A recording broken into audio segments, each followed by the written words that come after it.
आज हम लोग साइंस का एक और सेट सॉल्व करेंगे।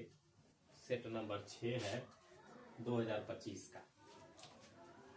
इसमें स्टार्ट करते हैं। आप लोग भी ये क्रम संख्या निकाल लीजिएगा। सेट संख्या है 824, CO संकेतांक है ये, और सेट संख्या ये 6 है। जब भी हम सॉल्व कराएं तो इसके लिए आप अंशांक सामने रखिए, उसके बाद इसको देखिए, ज़्यादा बेहतर रहेगा, सब कुछ दिखेगा, क्योंकि मैं क्वेश्चन तो लिखता नहीं हूँ इस पे। ठीक है, तो पहला क्वेश्चन देखते हैं। निम्न में से किस दर्पण के द्वारा आपका प्रतिबिंब सदैव सीधा प्रतीत होता है? कह किस दर्पण से सदैव सीधा प्रतीत होता है, तो इसका उत्तल दर्पण आंसर है। आप अगर फिगर बना के हमको आपको दिखाएं तो उत्तल दर्पण का ये फिगर है, छोटे में ही बना रहे हैं। ठीक है, ये है, इसका फोकस यहाँ है, वक्रता केंद्र इधर है, वक्रता केंद्र ये C हो जाएगा, और यहाँ वस्तु है, सीधा गया, फोकस से जाता हुआ प्रतीत होगा, dot dot dot dot dot ऐसे। फिर एक वक्रता केंद्र से जाता है, तो जैसे जाता है वैसे ही अपने मार्ग में वापस लौट जाता है, और इसको डॉटेड जब बढ़ाते हैं तो यही इमेज यही बना, तो सदैव सीधा छोटा बनता है। ठीक है, यानी उत्तल दर्पण, इसका आंसर सही है। दूसरा है इसका, कह चित्र में दो सर्वत्र सम प्रिज्म पर श्वेत प्रकाश आपतित हो रहा है। एक प्रिज्म ऐसा है, दूसरा प्रिज्म ऐसा है, इस पर श्वेत प्रकाश आपतित हो रहा है। ठीक है, ऐसे ही बनाया है। कह संयोजन से निर्गत प्रकाश की किरण, तो आप जानते हैं जब सीधा प्रिज्म होगा तो ये 7 रंगों में विभाजित करेगा। इस 7 रंगों में विभाजित करने का गुण ही कहलाता है वर्ण विक्षेपण। और फिर जब इस पर ये 7 रंग पड़ता है तो फिर ये श्वेत प्रकाश में फिर निकल जाता है। ठीक है, तो इसका आंसर होगा श्वेत प्रकाश। ये इंपॉर्टेंट क्वेश्चन भी है। तीसरा है, कर उत्तल लेंस से F तथा 2F के बीच स्थित किसी वस्तु का प्रतिबिंब बनता है। उत्तल लेंस से F तथा 2F के बीच, मैं फिगर भी बना दे रहा हूं। उत्तल लेंस है F हो जाएगा और 2F हो जाएगा। जो दर्पण में C होता है उसे यहाँ 2F कहते हैं, है F2 हो जाएगा, है 2F2 हो जाएगा। मुख्य के समांतर जाने वाली फोकस से चली जाती है, और एक प्रकाशी केंद्र है ना, प्रकाशी केंद्र से जाने वाली, ठीक है, सीधे निकल जाती है। तो जहां दोनों किरणें एक दूसरे को काटती हैं वहीं पर इमेज बनता है। तो इमेज कैसा बना है? उल्टा बना है, बड़ा बना है, और 2F के बाहर, यानी 2F और अनंत के बीच बना है। तो इसका आंसर हो जाएगा वास्तविक, बड़ा तथा उल्टा, यानी डी वाला आंसर सही है। चौथा है, किस दृष्टि दोष के निवारण में द्विफोकसी लेंस का उपयोग किया जाता है? द्विफोकसी, ठीक है, इनमें से एक आता है द्विफोकसी, मतलब अवतल और उत्तल दोनों लेंस। तो जरा दृष्टि दोष में अवतल लेंस का भी उपयोग किया जाता है और उत्तल लेंस का भी उपयोग किया जाता है, क्योंकि जरा दृष्टि दोष में निकट और दूर दोनों दृष्टि दोष होता है। 5वां कॉलम है इसका, 5वां कॉलम वाला आंसर है। पहला लिखा है इसका ओम मीटर, दूसरा वाट है, तीसरा इसका कूलाम है, और चौथा इसका ओम है। यहाँ प्रतिरोध R है, और विद्युत शक्ति को P से इंडिकेट कर रहे हैं, प्रतिरोधकता को ρ से इंडिकेट कर रहे हैं, और आवेश को Q से इंडिकेट कर रहे हैं। मात्रक की बात कर रहा है, तो ओम मीटर किसका होता है? विशिष्ट प्रतिरोध यानी प्रतिरोधकता का मात्रक होता है। W मतलब वाट किसका मात्रक होता है? तो पावर का मात्रक होता है। और ये कूलाम किसका मात्रक होता है? आवेश का मात्रक होता है। और ओम किसका मात्रक होता है? प्रतिरोध का मात्रक होता है। ठीक है, तो पहला वाला ये सही है। ऐसे मिलान करके भी आप देख सकते हैं। 6वां क्वेश्चन है इसका, कर 110 वाट का विद्युत बल्ब, वाट को P से इंडिकेट करते हैं, तो P बराबर 110 वाट का विद्युत बल्ब V बराबर 220 वोल्ट के विद्युत स्रोत से जोड़ने पर विद्युत बल्ब में धारा प्रवाहित होगी, यानी I पूछ रहा था। तो आपको पता है P = VI, इसी में रख दीजिए पावर, तो P के जगह पे हो जाएगा आपका 110 I 220 हो जाएगा, गुणे I। ठीक है, तो 11 दूना 22 हो जाएगा। तो इसको इसके नीचे भेज दीजिए, तो दिस इंप्लाइज I बराबर हो जाएगा, 1 0 से 1 0 खत्म हो जाएगा, तो है 11 बटे कितना हो जाएगा? 22। 11 करना 11 11 दोनों 22 यानी 1/2 1/2 मतलब 10.5 एम्पियर। तो कितना एम्पियर धारा प्रवाहित होगी? 10.5 एम्पियर। छठवां का यानी ये डी वाला विकल्प इसका किसी धारावाही लंबी परिनालिका के भीतर चुंबकीय क्षेत्र होता है। धारावाही लंबी परिनालिका के भीतर चुंबकीय क्षेत्र एक समान होता है। ठीक है, अंदर की बात कर रहा है उसके। अब केमिस्ट्री वाला पोर्शन 8वां, निम्नलिखित में कौन समजातीय श्रेणी है? समजातीय श्रेणी, सजातीय श्रेणी के लिए पता करना होता है तो CH2 का अंतर जिसके दो सदस्यों के बीच में होगा वो सजातीय श्रेणी होंगे। तो पहला इसका CH4 दिया है और C2H6, ये भी सजातीय श्रेणी होगा। यानी पहला वाला इसका दिख रहा है और उसके बाद एल्कोहल वाला ग्रुप है तीसरा वाला CH3OH और C2H5OH, ये भी एल्कोहल ग्रुप है दोनों में। और CH2 का अंतर है, एक C से इसमें अधिक है और 2 हाइड्रोजन अधिक है, यानी CH2 अंतर है, इसमें भी CH2 का अंतर है, यानी यह दोनों सजातीय श्रेणी के हैं। यानी ए वाला ऑप्शन सही है, पहला और तीसरा वाला। एथेनॉल का क्रियात्मक समूह, तो एथेनॉल का क्रियात्मक समूह OH होता है, आपको पता है क्या? OH लिखा हुआ है यहाँ पे। तो एथेनॉल का 9वां में एथेनॉल मतलब ये तीसरा यानी C वाला सही है। 10वां क्वेश्चन, कर 1 विलियन का लिटमस को नीला कर देता है। लाल लिटमस को नीला कर देता है। लाल लिटमस को नीला कौन करता है? क्षारीय नेचर वाला। और क्षार का pH मान कितना होता है? 7 से ज्यादा होता है, यानी इसमें 8, डी का मान 8 दिया हुआ है। 11वां इसका कर CaOCl2, ब्लीचिंग पाउडर का ये फार्मूला है। ठीक है, तब ब्लीचिंग पाउडर यानी ये 11वें का C वाला सही है। जिंक तथा सल्फ्यूरिक अम्ल की क्रिया से जिंक सल्फेट और हाइड्रोजन गैस बनती है, ये कौन सी अभिक्रिया है? 12वां Zn है और H2SO4 है। ठीक है, तो कह रहा जिंक सल्फेट बनता है, ZnSO4 बनता है और प्लस H2 बनता है। कौन सी अभिक्रिया है? तो आपको पता है हाइड्रोजन विस्थापित हो रहा है, तो विस्थापन अभिक्रिया है ये। ठीक है, C वाला, निम्नलिखित में से कौन सा उभयधर्मी ऑक्साइड है? Calcium oxide, ferrous oxide, zinc oxide, Cu2O। तो ZnO ये उभयधर्मी ऑक्साइड में आ जाएगा। ZnO उभयधर्मी ऑक्साइड। उभयधर्मी ऑक्साइड जो प्रबल अम्ल में क्षार के जैसा और प्रबल क्षार में अम्ल के जैसा बिहेव करे। ठीक है, तो ये उभयधर्मी ऑक्साइड है। 14वां क्वेश्चन देखिए, जल एवं खनिज के संवहन के लिए उत्तरदायी है। जल और खनिज, जड़ों से जल और खनिज को पौधे के हरे भाग तक लेके जाता है जाइलम, तो इसका आंसर जाइलम हो जाएगा, यानी 14वें का ये सही है।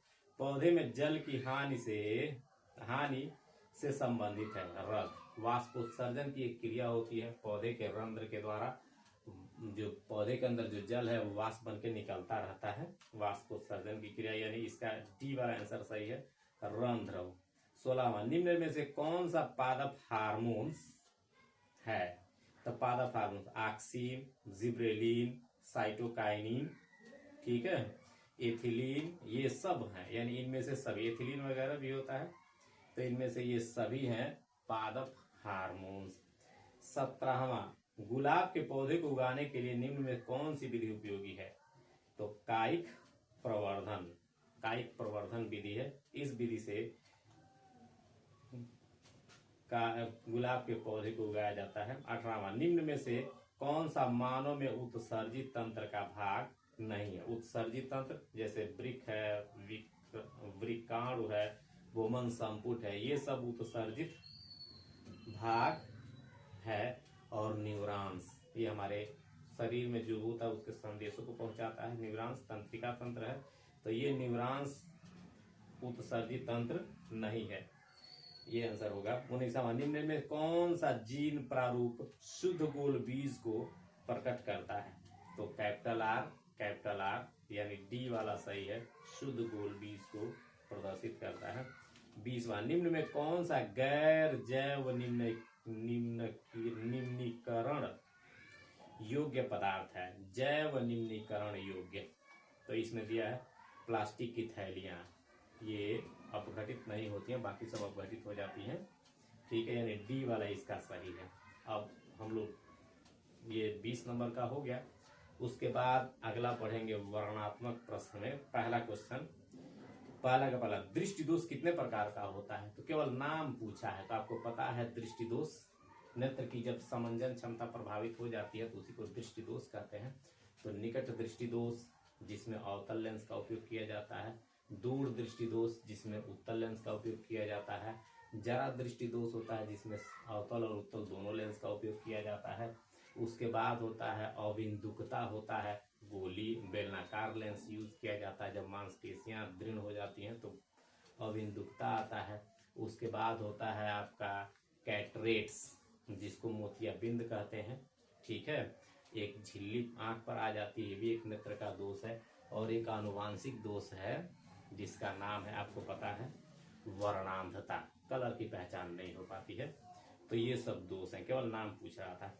इसका दूसरा वाला सही है, अवतल दर्पण से वास्तविक प्रतिबिंब बनाने का किरण आरेख खींचिए। अवतल दर्पण से, तो अवतल दर्पण से वास्तविक प्रतिबिंब बनाना है, तो कोई भी वास्तविक प्रतिबिंब, आभासी प्रतिबिंब एक बार केवल बनता है और वास्तविक प्रतिबिंब कई जगह। तो है हो गया आपका, ये सेकंड वाला है क्वेश्चन इसका, अवतल दर्पण से। तो है हो गया आपका एफ हो जाएगा और है का हो जाएगा सी हो जाएगा। कहीं पर भी वस्तु रख दीजिए, यहाँ वस्तु रख दीजिए, ठीक है, केवल एफ और पी के बीच में रखेंगे तभी आभासी होगा, बाकी कहीं भी आप रखेंगे तो वास्तविक, इसके इधर कहीं भी रखेंगे वस्तु तो हमेशा वास्तविक प्रतिबिंब ही बनेगा, ठीक है, और उल्टा बनता है। तो ये मुख्य अक्ष समांतर जाने वाली फोकस से जाती है, आपको पता है, ठीक है, और फोकस से जाने वाली, फोकस से अगर गुजार दें तो मुख्य अक्ष समांतर हो जाती है, यहाँ से सॉरी समांतर। तो हो गया, ये वास्तविक प्रतिबिंब बन गया, उल्टा है, बड़ा है, ठीक है, और सी और इनफाइनाइट के बीच में बना, इधर कहीं भी, यहाँ से इधर कहीं भी वस्तु रख के बनाते तो वास्तविक प्रतिबिंब ही बनता। एक हमने बना दिया। प्रकाश के अपवर्तन का नियम क्या है? तो प्रकाश के अपवर्तन का दूसरा है प्रकाश के अपवर्तन का नियम। तो क्या है प्रकाश का अपवर्तन नियम? Sine I upon sine R, Snell का नियम है, is equal to 1/2 sine I upon sine R. और दूसरा होता है इसका आपतित किरण, अपवर्तित किरण और अभिलंब, तीनों एक ही तल में होते हैं। अगर फिगर इसका देखना चाहें तो आप देख सकते हैं, फिगर बना के अगर लिखें तो और ज्यादा प्रभावी होगा। है आई है और है तो अभिलंब हो गया, है आपतित किरण है, और है आपका अपवर्तित किरण, है तो अभिलंब हो गया, है एंगल आर हो जाता है, ठीक है, और ये अभिलंब फिर और या नॉर्मल से दूर हो गया, ये भी अभिलंब ही है। तो sine I upon sine R is equal to 1/2 एक नियतांक है जिसे पहले माध्यम के सापेक्ष दूसरे माध्यम का अपवर्तनांक कहते हैं, ये पहला नियम हो गया। दूसरा है आपतित किरण और इसको अपवर्तित किरण और अभिलंब, तीनों एक ही तल में, ये दूसरा नियम है, ठीक है, तो दोनों नियम हो गए। नेक्स्ट क्वेश्चन है इसी का दूसरा क्वेश्चन दे रहा है, इसमें कह रहा है, यहाँ हम लगा दे रहे हैं, इसी का न्यूमेरिकल क्वेश्चन है। 10 सेमी दूर स्थित वस्तु की दूरी है तो u बराबर माइनस में हमेशा होता है, u चाहे दर्पण के लिए चाहे लेंस के लिए हो। 15 सेमी फोकस दूरी है अवतल लेंस, अवतल लेंस की बात कर रहा थे, अब बराबर जब अवतल होगा तो माइनस में लेंगे, चिन्ह का विशेष ध्यान दिया जाता है। दूर वाले अवतल लेंस से बनने वाले प्रतिबिंब का आवर्धन बताना है, आवर्धन मतलब यम का वैल्यू पूछ रहा है, तो 1/v minus 1/u is equal to 1/f, ये फार्मूला होता है लेंस के लिए, दर्पण में प्लस हो जाता है, तो 1/v माइनस 1/-10 बराबर 1/-10, ये माइनस माइनस तो प्लस हो जाएगा, माइनस में प्लस हो जाएगा नहीं, ये तो जब माइनस माइनस प्लस हो जाएगा तो उधर भेजेंगे तो माइनस हो जाएगा, तो ये भी 1/10, तो -1 कितना हो जाएगा, -2/10, 2 एक 2 × 2 अब ये उलट जाएगा तो नीचे वाला ऊपर चला जाएगा, तो v बराबर -5 सेंटीमीटर, यानी 5 सेंटीमीटर की दूरी पर आपका प्रतिबिंब बनेगा। तो उसका रेखीय आवर्धन पूछ रहा है, तो m बराबर -v/u, v/u होता है, तो v का वैल्यू रख दीजिए -5 और u का वैल्यू रखेंगे तो -10, यानी 1/5 दूना प्लस 1/2। 1/2 मतलब वस्तु के साइज का आधे साइज का प्रतिबिंब बनेगा। ठीक है, छोटा बनेगा, कुल करने का मतलब। तीसरे का इसका पहला क्वेश्चन है, कह रहा है प्रेरित धारा से आप क्या समझते हैं? प्रेरित धारा, तो प्रेरित धारा कहलाता क्या है? जब किसी कुंडली से बद्ध, ये कुंडली है और कुंडली से संबंधित ये है आपका ओमीटर, यहां लगा दिया जाता है। कुंडली से संबंधित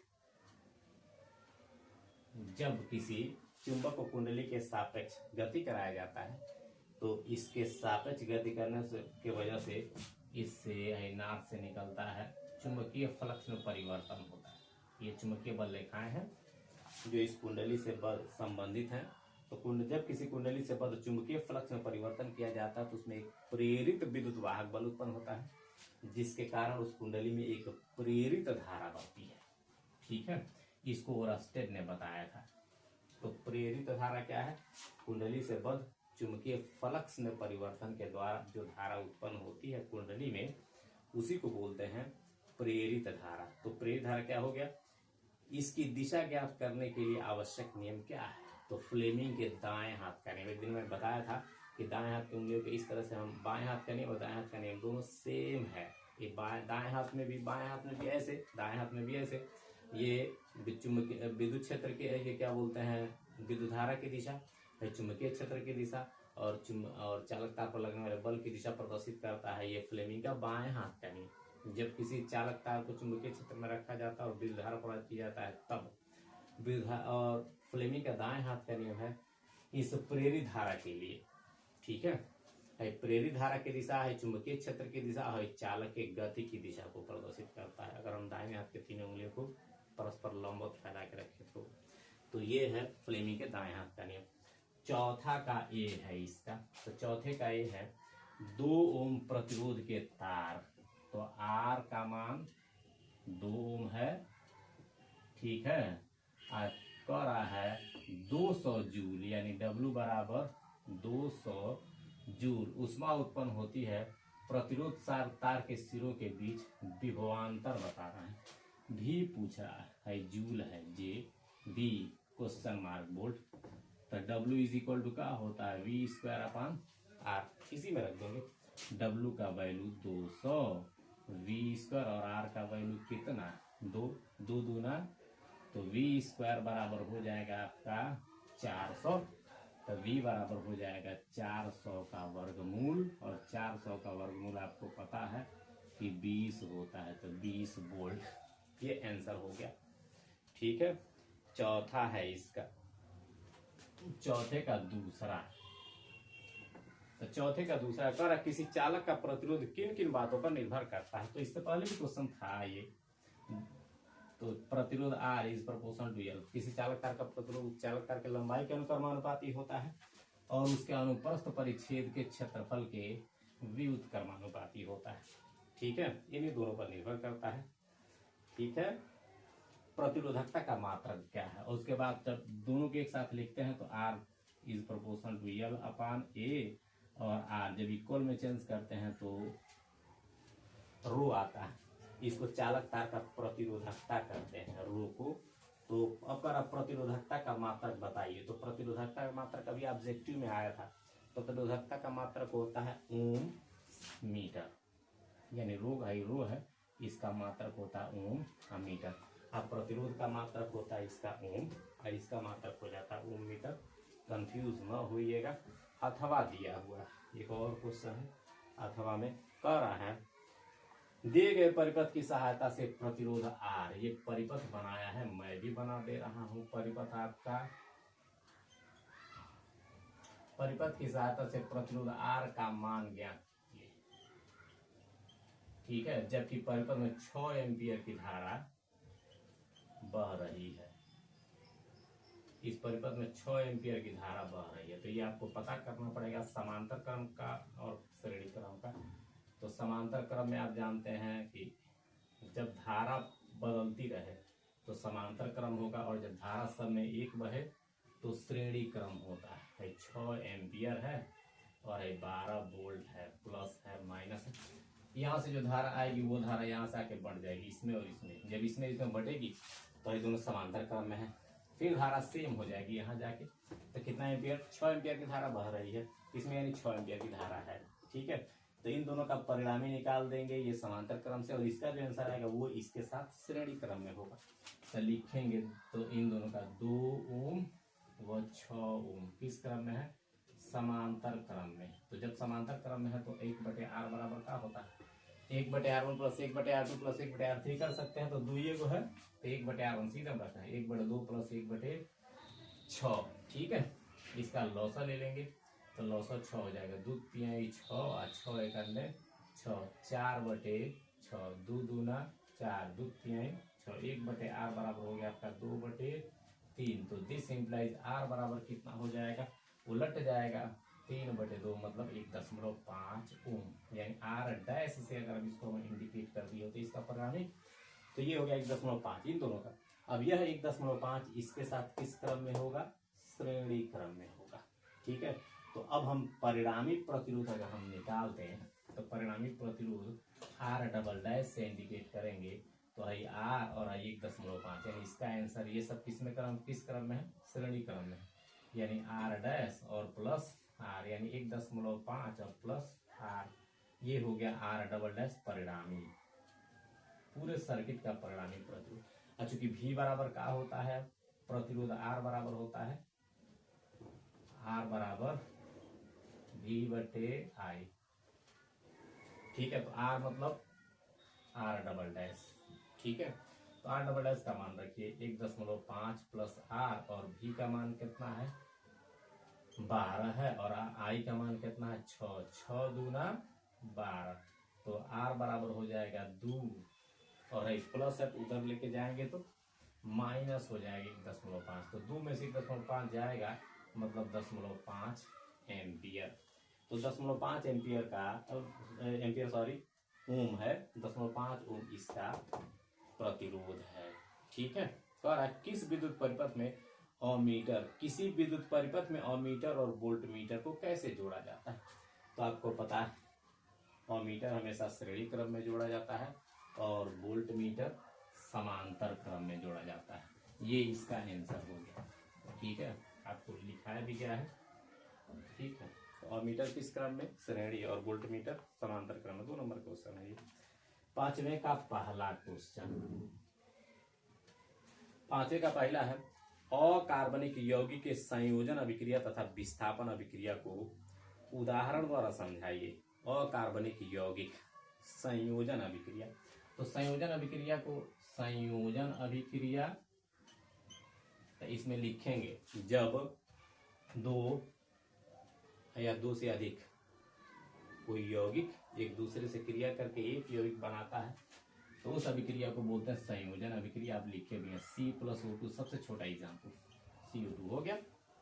दूसरा एग्जाम्पल लिखना है तो H2 और प्लस Cl2 2HCl, ये संयोजन अभिक्रिया है। ठीक है, हमें लग रहा है समझ। अकार्बनिक के लिए पूछा था H2 और प्लस O2, ये भी लिख सकते हैं 2H2O वाटर का बनना। ठीक है, ये सब संयोजन अभिक्रिया में आ जाएगा। नेक्स्ट इसके बाद पूछ रहा विस्थापन अभिक्रिया। तो विस्थापन अभिक्रिया भी एक लिखे थे। विस्थापन अभिक्रिया में होता क्या है, रियल में कोई ज्यादा सक्रिय धातु अपने से कम सक्रिय धातु के विलयन में से उस कम सक्रिय धातु को विस्थापित कर देता है, या अम्ल में से हाइड्रोजन को विस्थापित करता है। अभी एक क्वेश्चन लिखे थे विस्थापन अभिक्रिया में, काम चल जाएगा आपका, कि जिंक को जब H2SO4, ये वाला रिएक्शन इसी में था, मैं रिएक्शन दिया हूँ, हाइड्रोजन विस्थापित हो जाता है ZnSO4 और प्लस H2, ये विस्थापन अभिक्रिया हो गया। इसके अलावा भी अगर आप कॉपर सल्फेट को और उसमें Fe डाल देते हैं तो FeSO4 हो जाता है और Cu निकल जाता है। ठीक है, तो ये विस्थापन अभिक्रिया है। धातु का विस्थापन है, ये ज्यादा सक्रिय है कॉपर से, इसलिए इसको विस्थापित कर दिया। जिंक हाइड्रोजन से विस्थापित कर दिया। ये सब विद्युत रासायनिक श्रेणी जो पढ़े हैं उसके बेस पे होता है ये। ठीक है, नेक्स्ट एथेनॉल के 2 रासायनिक गुणों का रासायनिक समीकरण, केवल रासायनिक समीकरण लिखना है एथेनॉल का। तो ये दूसरा है इसका एथेनॉल का सूत्र होता है C2H5OH। केवल 2 गो। तो Na के साथ रिएक्शन एक लिखे भी हैं, यही वाला लिख लीजिए 2Na। तो सोडियम एथॉक्साइड बनता है C2H5ONa और प्लस H2। इसको बोलते हैं सोडियम एथॉक्साइड, सोडियम एथॉक्साइड। ठीक है, धातु के साथ अभिक्रिया ये हाइड्रोजन को विस्थापित कर देता है। इसका और एक और एग्जाम्पल इसका लिखना है विस्थापन, ये एल्कोहल का ही। तो एस्टरीकरण वाला अभिक्रिया लिख दे रहे हैं एसिटिक एसिड के साथ। बहुत इंपॉर्टेंट रिएक्शन है ये एसिटिक एसिड। ये है एथेनोइक एसिड भी आईपीएसी इसका नाम है, इसका आईपीएसी नाम एथेनॉल है। जब इसके साथ अभिक्रिया कराया जाता है तो ये भी H इसका विस्थापित इसके OH से हो जाता है और ये बनता है एस्टर CH3 COO C2H5 और प्लस H2O। यह एस्टर है, एथिल एसीटेट इसका नाम है, एस्टर भी बोलते हैं इसको। यह रासायनिक अभिक्रिया एस्टरीकरण नाम से है और इसको आप लिखे हैं एस्टरीकरण अभिक्रिया। तो 2 रासायनिक अभिक्रिया हो गए एथेनॉल का। छठवें का पहला इसका समझ में आ रहा होगा आपको। एथेनॉल नहीं, अम्ल और क्षार की परिभाषा लिखिए और रासायनिक समीकरण द्वारा उदासीनीकरण अभिक्रिया को समझाइए। अम्ल जो जलीय विलयन में हाइड्रोजन आयन दे वो अम्ल है, जैसे HCl हाइड्रोजन आयन देगा जलीय विलयन में, तो ये अम्ल हो गया। H2SO4 अम्ल आप हेडिंग डालेंगे, ठीक है, और लिख देंगे जो जलीय विलयन में हाइड्रोजन आयन दे।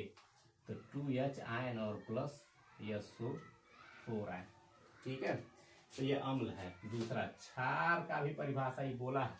तो क्षार किसे कहें, जो जलीय विलयन में OH आयन दे। NaOH है और Na के ऊपर प्लस और OH के ऊपर क्या हो जाएगा, माइनस हो जाएगा कैल्शियम हाइड्रोक्साइड। CaOH का ट्वाइस ये कैल्शियम हाइड्रोक्साइड है। ये भी जलीय विलयन में OH आयन देगा, कैल्शियम और प्लस 2OH आयन। तो ये क्षार हो गया। तो जो जलीय विलयन में हाइड्रोजन आयन दे अम्ल, जो OH आयन दे वो क्षार हो जाएगा। कर उदासीनीकरण अभिक्रिया, तो उदासीनीकरण अभिक्रिया आपको पता है, अम्ल और क्षार की क्रिया से लवण और जल बनने वाली अभिक्रिया को ही बोलते हैं उदासीनीकरण अभिक्रिया। यानी अम्ल और क्षार, इसमें से कोई अम्ल ले लीजिए, कोई क्षार ले लीजिए, ठीक है। और जब रासायनिक अभिक्रिया करेगा तो लवण और जल बनेगा। जैसे हम HCl को ही ले लिए, इसमें NaOH को ही ले लिए हम, ठीक है, 2 टाइम्स, नो सॉरी 1 टाइम्स में ही हो जाएगा। तो है NaCl, ये लवण बन गया, इसका OH इसका H मिलकर जल बन जाएगा। तो NaCl हो गया और प्लस H2O हो गया। तो ये उदासीनीकरण अभिक्रिया है। ये एक ऊष्माक्षेपी अभिक्रिया, 13.7 किलो कैलोरी एनर्जी निकलती है, ठीक है, लेकिन उससे मतलब नहीं है। पीएच पैमाना की अवधारणा को समझाइए। पीएच पैमाना, पीएच आप जानते हैं, हाइड्रोजन आयन के ऋण लाग को ही पीएच कहते हैं। ये फार्मूला भी आप लिख सकते हैं। हाइड्रोजन आयन का ऋण, हाइड्रोजन आयन सांद्रता का ऋण लाग ही कहलाता है पीएच मान। ये पूछा नहीं है लेकिन मैं इसको बता दिया। इसका पैमाना कहा, तो पीएच का मान कहाँ से स्टार्ट होता है, 7 तक, 14, ये 0 से लेके 1 से लेके यहाँ 7 है, उदासीन होता है, यहाँ 14 है और यहाँ स्टार्ट हो जाता है आपका 0 से ही समझिए, 1 से लेकर 7 तक ही कहिए, चाहे 0 से कह दीजिए इसको, ठीक है। तो 0 से लेकर 7, 14 तक है क्षारीय है, क्षार वाला नेचर है, और है अम्ल वाला है, और है क्या है, उदासीन है, ठीक है। तो ये है आपका, इधर जितना नीचे जाएंगे उतना प्रबल अम्ल होगा और इधर जितना आगे जाएंगे वो प्रबल क्षार हो जाएगा। और बीच में उदासीन, जैसे जल उदासीन है, NaOH है क्षार, 7 से ज्यादा इनका वैल्यू होगा पीएच और इनका वैल्यू 7 से कम होगा। तो ये पैमाना हो गया, ठीक है। नेक्स्ट क्वेश्चन आप देखेंगे 6वें के बाद 7वां, हाइड्रोजनीकरण को उदाहरण द्वारा समझाइए और एक उपयोग लिखिए। हाइड्रोजनीकरण, हाइड्रोजन का जुड़ना हाइड्रोजनीकरण अभिक्रिया कहलाता है, ठीक है।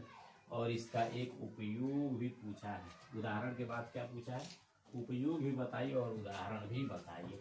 तो वह रासायनिक अभिक्रिया जिसमें हाइड्रोजन जाके जुड़ जाए उस रासायनिक अभिक्रिया को बोलते हैं हाइड्रोजनीकरण अभिक्रिया। उसको कठोरीकरण भी बोलते हैं। हाइड्रोजनीकरण को अपर लेवल में आप जानेंगे। तो हाइड्रोजनीकरण, हाइड्रोजनीकरण अभिक्रिया, ये 7वें का पहला है। तो हाइड्रोजनीकरण में देखेंगे इसका उपयोग क्या है, वनस्पति तेल, वनस्पति तेल है और प्लस हाइड्रोजन है।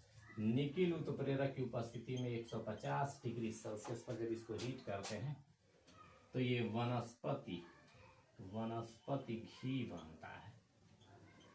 हाइड्रोजनीकरण सबसे बेहतर एग्जाम्पल होगा ये। और हाइड्रोजन का जुड़ना, ये चूंकि ये असंतृप्त हाइड्रोकार्बन होते हैं, ये संतृप्त हाइड्रोकार्बन होता है। ठीक है। दूसरा, अवक्षेपण अभिक्रिया को उदाहरण द्वारा समझाइए। तो अवक्षेपण अभिक्रिया दूसरा है इसका अवक्षेपण उदाहरण द्वारा। तो उदाहरण इसका देखेंगे, सोडियम सल्फेट है, यानी जिसमें दो अभिकारक एक दूसरे से क्रिया कर रहे होंगे और दोनों द्रव वाले होंगे। जब रासायनिक अभिक्रिया होगा तो नीचे बैठता चला जाएगा, यानी सॉलिड फॉर्म में कन्वर्ट होता चला जाएगा जब उत्पाद, तो उस रासायनिक अभिक्रिया को बोलते हैं अवक्षेपण अभिक्रिया। ठीक है। तो सोडियम सल्फेट है और बेरियम क्लोराइड है। एक एग्जाम्पल इसका लिखते हैं। उभय अपघटन अभिक्रिया भी होगा, तो सोडियम क्लोराइड हो जाएगा और बेरियम है सल्फेट, ये और ये सफेद अवक्षेप बनाता है BaSO4 और प्लस 2NaCl है, ये अवक्षेप, इसको पीपीटी बोलते हैं, प्रेसिपिटेट। ठीक है। तो ये अवक्षेपण अभिक्रिया हो जाती है। साबुन निर्मलीकरण को समझाइए। कर साबुन के निर्मलीकरण, निर्मलीकरण मतलब साबुनीकरण। तो साबुनीकरण होता क्या है, उच्च वसीय अम्ल पर जब क्षार की क्रिया कराई जाती है तो उससे साबुन बनता है, उसी को निर्मलीकरण अभिक्रिया भी कहते हैं। तीसरा है उच्च वसीय अम्ल, जैसे सोडियम स्टीयरेट साबुन बनता है, उच्च वसा वाला अम्ल है, उच्च वसीय अम्ल है और NaOH, ऐसे आप लिखिए। ठीक है। तो इसके साथ जब अभिक्रिया कराया जाता है तो साबुन बनता है और प्लस बनता है ग्लिसरॉल, केवल ऐसे आप लिखिए, हाई स्कूल लेवल के लिए ऐसे ही रहेगा। ठीक है। तो यह रासायनिक अभिक्रिया साबुनीकरण कहलाती है या निर्मलीकरण कहलाती है। अथवा करके अब इसमें लिखा है 7वें का अथवा। संतृप्त एवं असंतृप्त हाइड्रोकार्बन पर टिप्पणी लिखिए। संतृप्त हाइड्रोकार्बन, आपको पता है संतृप्त हाइड्रोकार्बन यानी वह हाइड्रोकार्बन जिसमें कार्बन और कार्बन के बीच केवल सिंगल बॉन्ड हो, उस हाइड्रोकार्बन को बोलते हैं संतृप्त हाइड्रोकार्बन। इसका सामान्य सूत्र आपको पता है, CnH2n+2 होता है। ठीक है। इसका पहला एग्जाम्पल है methane CH4, C2H6 ethane, CH2 जोड़ते जाएंगे तो मिलता जा रहा जाएगा C3H8 प्रोपेन। तो इन सब में कार्बन कार्बन के बीच केवल सिंगल बॉन्ड होता है, इसीलिए बोलते हैं इसको संतृप्त हाइड्रोकार्बन। और असंतृप्त हाइड्रोकार्बन कहेंगे जिसमें कार्बन कार्बन के बीच डबल बॉन्ड हो या ट्रिपल बॉन्ड हो। ठीक है। उसे असंतृप्त हाइड्रोकार्बन, कार्बन कार्बन के बीच डबल बॉन्ड और चाहे कार्बन और कार्बन के बीच ट्रिपल बॉन्ड हो, उसी को असंतृप्त हाइड्रोकार्बन कहते हैं। इस डबल बॉन्ड वाले को बोलते हैं एल्कीन और ट्रिपल बॉन्ड वाले को बोलते हैं एल्काइन। ये आपको पता है। एल्कीन का सामान्य सूत्र होता है CnH2n, एल्काइन का होता है CnH2n-2। ये सब आप लिखे हैं। इसका एग्जाम्पल होगा C2H4 ethylene, C2H6 C3H6 propylene या एथीन प्रोपीन, ऐसा। इसका सामान्य सूत्र होगा C2H2 एसिटिलीन या एथाइन, C3H4 CH2 चूंकि जोड़ना होता है जाती है श्रेणी में, तो C2C3H4 प्रोपाइन या प्रोपिलीन, प्रोपाइन IPAC हो जाएगा। तो ये संतृप्त और असंतृप्त हाइड्रोकार्बन हो गए। कर निस्तापन तथा भर्जन को उदाहरण द्वारा स्पष्ट करिए। पीछे भी आया था निस्तापन और भर्जन। तो निस्तापन कहलाता क्या है, वायु के अनुपस्थिति में भर्जित अयस्क, वायु के अनुपस्थिति में सांद्रित अयस्क को उसके गलनांक के नीचे उच्च ताप तक गर्म करने की क्रिया कहलाती है निस्तापन। और निस्तापन में होता क्या है, हाइड्रेशन, जल जो नमी रहती है वो निकल जाती है। जैसे निस्तापन आप पीछे वाले में भी था, तो निस्तापन का एग्जाम्पल हम दे रहे हैं। नेक्स्ट ये दूसरा वाला है, इसका एल्यूमिना है, Al2O3 × 2H2O। जब इसका निस्तापन करते हैं तो H2O निकल जाएगा, Al2O3 + 2H2O। वायु की अनुपस्थिति में होता है ये, ठीक है। इस तरह का कार्बोनेट होगा, कार्बोनेट गैस, तो उसमें से भी कार्बन डाइऑक्साइड वगैरह निकल जाते हैं। भर्जन है, वायु के भर्जन की क्रिया होती है वायु की उपस्थिति में सांद्रित अयस्क को, भर्जन मतलब होता है भूजना, ठीक है। तो वायु की उपस्थिति में सांद्रित अयस्क को उसके गलनांक के नीचे उच्च ताप तक गर्म करने की क्रिया कहलाती है भर्जन की क्रिया कहलाती है, ठीक है। जैसे एंटीमनी है, As + 3O2 4As है। तो ये जो अधातु के अशुद्धियां होती हैं वो सब इसमें से निकल जाती हैं, As2O3 2 टाइम्स, ठीक है। एंटीमनी अगर है 4As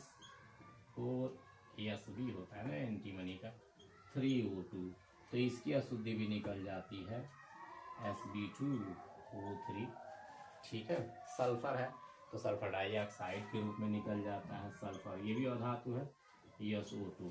तो भर्जन की क्रिया है ये, ठीक है।